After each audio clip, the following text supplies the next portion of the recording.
বাংলাদেশের সাবেক প্রধান নির্বাচন কমিশনার কে এম নুরুল হুদার ওপর ঢাকার উত্তরায় তার নিজ বাসভবনে সংগঠিত হামলার ঘটনায় দেশজুড়ে ব্যাপক প্রতিক্রিয়া সৃষ্টি হয়েছে। রবিবার বিকেলে সংঘটিত এই ঘটনায় একদল উচ্ছৃঙ্খল ব্যক্তি নুরুল হুদাকে তার বাসা থেকে টেনে বের করে এনে গলায় জুতার মালা পরিয়ে দেয় ও মুখে জুতা দিয়ে আঘাত করে। এ সময় তার শরীরে ডিম ছুঁড়েও মারা হয়।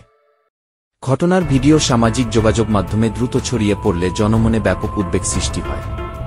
পরে পুলিশ সদস্যরা ঘটনাস্থলে উপস্থিত হয়ে তাকে হেফাজতে নেয় এবং রাতেই বিএনপির দায়ের করা একটি মামলায় তাকে গ্রেফতার দেখানো হয়।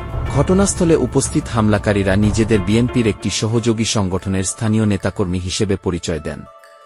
যদিও বিএনপি সরাসরি দলীয়ভাবে এই ঘটনার দায় স্বীকার করেনি, তথাপি দলটির অভ্যন্তরীণ বিভিন্ন সূত্র এবং সামাজিক প্রতিক্রিয়ায় তা নিয়ে নতুন করে আলোচনা শুরু হয়েছে।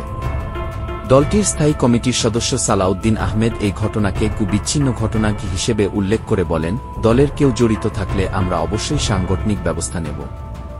বিএনপি এ ধরনের মব সন্ত্রাস সমর্থন করে না। সরকারের পক্ষ থেকে এক বিবৃতিতে বলা হয়েছে, মব সৃষ্টিকারী এবং উচ্ছৃঙ্খলতা ছড়ানো ব্যক্তিদের চিহ্নিত করে আইনি ব্যবস্থা নেওয়া হবে। বিবৃতিতে আইনশৃঙ্খলার প্রতি সকল পক্ষের শ্রদ্ধা জানানোর আহ্বান জানানো হয়।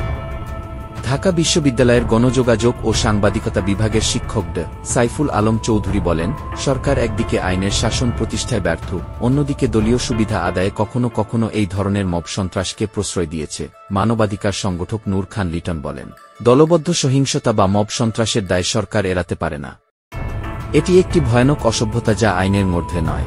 আন্তর্জাতিক ও জরুরি খবর আপডেট পেতে আমাদের YouTube channel Next Gen News subscribe করতে ভুলবেন না।